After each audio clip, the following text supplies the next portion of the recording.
Get out, you gold-digging scammer. You're worthless to me now.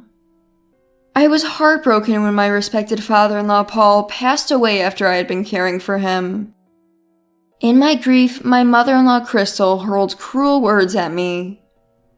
She only feels strong now, but that will change. I decided to reveal a truth to her. My name is Daisy.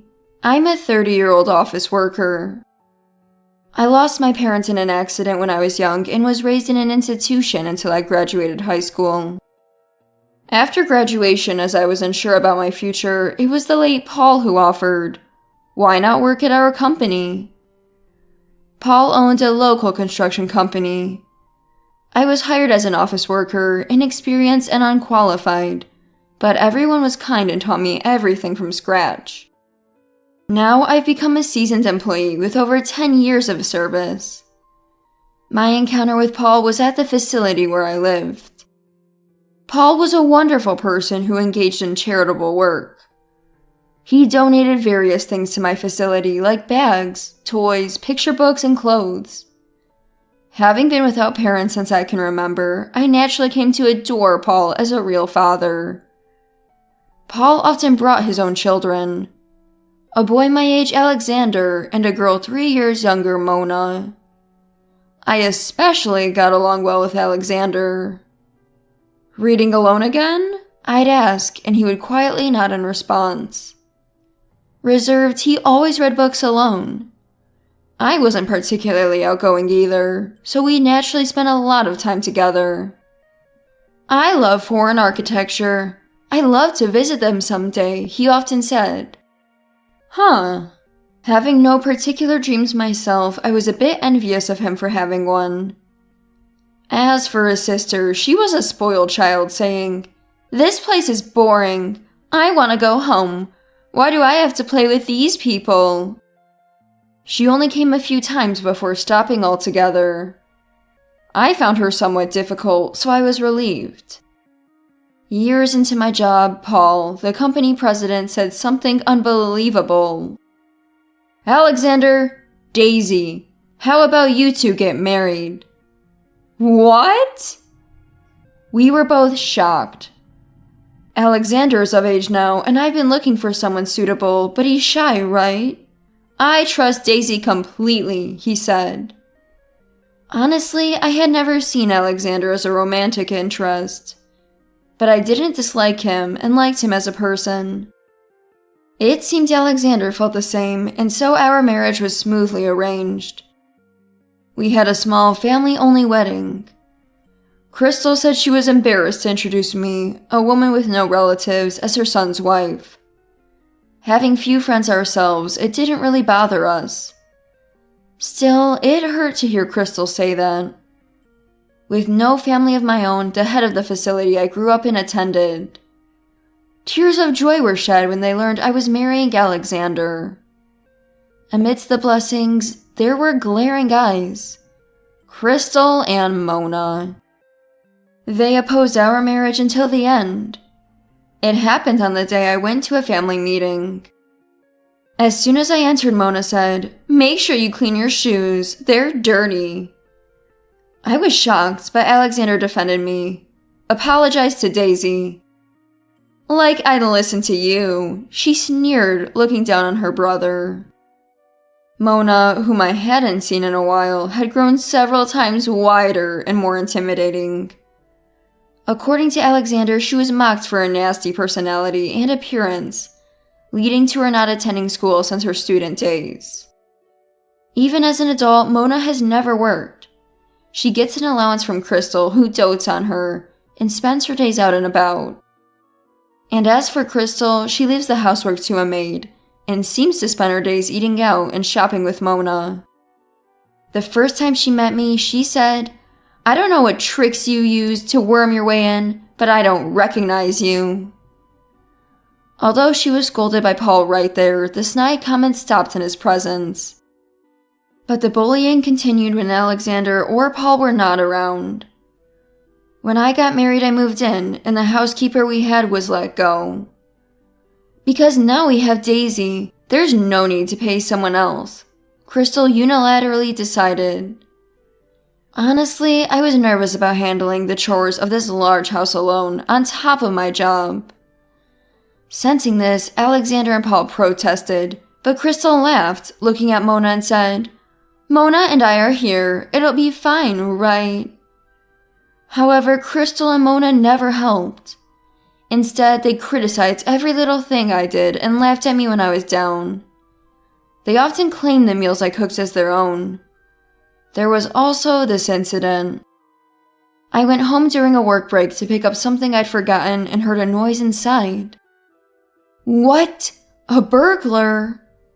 Scared but curious, I headed towards the noise and found Crystal and Mona in my room. "What are you doing here?" I asked, and they seemed surprised too. "Don't scare us like that. Why are you here?" Crystal retorted. I thought that was my line. "I came to get something I forgot. But what are you doing in my room?" "Shut up! You talk big for just a freeloader." Mona was smirking in the background. Behind them, my closet was in disarray, and clothes, bags, and cosmetics were scattered all over the floor. In Mona's hand was a necklace I had recently bought as a treat for myself. "That's mine, isn't it?" "So what?" Unashamed, Mona said, "You bought it with the money you earned at our company, right? What's wrong with the boss's daughter taking it?" I tried to take it back by force, but Mona was physically stronger and I was pushed away. The two laughed at me, saying, "You look ridiculous." I was upset, but didn't want to worry Alexander or Paul, so I didn't tell them. Then, one day, Paul collapsed while at work. He was diagnosed with cancer. Already in the late stages, and given 6 months to live. Moreover, he decided not to seek treatment. "Why?" Alexander asked. "I'll decide when it's my time," Paul replied. From then on, he left the company to his son Alexander and began recuperating at home. Even with Paul at home, Crystal and Mona's attitude didn't change, and they continued to go out frequently. "What a troublesome pair," Paul said. Crystal wasn't always like this. When the company was starting and money was tight, she was very devoted. But as work got busier and she was left alone with the kids, she began spending money as if to distract from her loneliness. Eventually, she started dipping into the company's funds, so Paul had to expel her from the company, giving her a fixed living allowance instead. Regarding Mona, once during her teenage years, he scolded her for not going to school, and she snapped, "Don't act like a father." Since then, he hadn't known how to approach her. Listening to Paul's sporadic stories, I realized that they too had their issues. But that didn't make me feel any more forgiving for their past behavior. Eventually, Paul's condition worsened. When he became bedridden, Crystal said, within earshot, "Good thing he has a hefty life insurance." She didn't care for her suffering husband and continued her days out with Mona. Seeing this, we felt it unfair to Paul, but he assured us, "Don't worry about anything. I've got it all figured out." His eyes were filled with determination. A few days later, Alexander and I were called by Paul. He told us something important. Initially surprised and conflicted, Alexander and I discussed and made a decision. While talking, it felt like returning to our childhood days for the first time in ages. Months later, Paul passed away. It was about a year after his cancer diagnosis, despite being given only 6 months to live. Just before his death, we tried to contact Crystal and Mona, but couldn't reach them. They finally appeared at the hospital 5 hours after Paul had passed away. "What were you doing?" Alexander demanded, but they didn't answer. Realizing it looked bad, they pretended to be sad, but without a single tear. I thought they were incredibly awful people. Then, after the wake and funeral with only family, Crystal suddenly said, "Now, let's talk about the future. So could you leave now?" I was stunned and speechless. Did you think I didn't know you were after the fortune? Disgusting. I never did such a thing. Why would you say something so cruel? Just get out, you gold-digging scammer. Now that my husband is gone, you're useless. That's when Alexander spoke up. Enough, Daisy. Let's leave this house quickly. Yeah, I don't want to see the faces of such filthy-hearted people anymore. To this, Mona sneered. How cheeky. Hey, I'm thirsty. Make me a coffee, Daisy. And me too. Do something wife-like for once before you leave, will you? How about some coffee? Crystal mocked. To which I replied, why should I make coffee? I'm no longer Alexander's wife. They looked confused. We're already divorced. Indeed, we had already divorced. There was no affair, no wrongdoing. It was just that our marriage, started due to Paul, never felt right. We had grown up more like siblings and couldn't see each other as husband and wife. Of course we had told Paul about this. If that's what you two have decided, I won't object, he had said. The reason I stayed in this house even after the divorce was because I wanted to. I wanted to see the last moments of Paul, who had taken care of me. Unaware of this, Crystal said, Well, now we can kick her out without any reservations. Please leave quickly. Mona joined in. Get out! Get out! I'll gladly leave. Now that Paul is gone, I have no reason to stay here, I said. I'm leaving too, Alexander added. I've no attachment to this house now that Dad's gone. They seemed surprised, but then Crystal said, Lucky us, even the bothersome Alexander is leaving. Let's hire a maid again. Yes, with all the insurance money and inheritance, we can play for a lifetime. Crystal and Mona happily chatted. Facing Alexander, Oh, and don't forget the lawyer's meeting next week for the will reading. Oh, Daisy, you don't need to come. You're a stranger after all, Crystal laughed. I know. Make sure you two pack your things, Alexander said, leaving the house with me. Huh? They looked puzzled for a moment, but seemed too preoccupied with money to care. A week later, on the day of the will reading, Crystal and Mona were shocked by the person who appeared with the family lawyer. Everyone is here, so let's proceed with reading the late president's will. Wait, why are you here? Crystal suddenly yelled.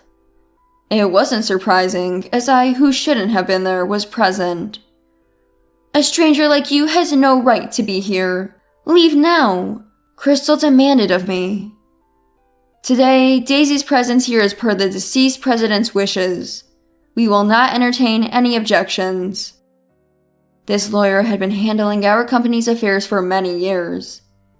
He was well aware of Crystal and Mona's behavior, glaring at them with disgust as he spoke. Well, fine. Let her be here. It'll be fun to see her suffer up close. Yeah, let's get this started. Despite their own interruptions, I couldn't fathom what they were thinking. They looked at me with detestable expressions. Now I'll read it. As the lawyer read the will, Crystal and Mona's initial laughter turned into an ashen pallor. After he finished, This is ridiculous! It's fake! She must have switched it. Crystal was almost ready to lunge at me. The lawyer clarified, There is no mistake. I personally drafted this will and have kept it in my custody. That's absurd! It's a lie! It's a lie! Crystal collapsed crying. And no wonder. The contents of the will were completely different from what they had imagined. The contents of the will were as follows. It stated that Crystal, Alexander, and Mona would each inherit a portion of the estate. However, the amounts were far less than they expected. $10,000 for Crystal, and $5,000 each for Alexander and Mona. Only they were surprised by this amount. We already knew about it. Even I was shocked by how small the amount was. Before his death, Paul had made a request to me and Alexander. I won't be around much longer. I don't intend to leave those two any money. They've never worked properly. They need to learn the value of money. He had said to leave them just enough money for a few months until they found jobs and to donate the rest.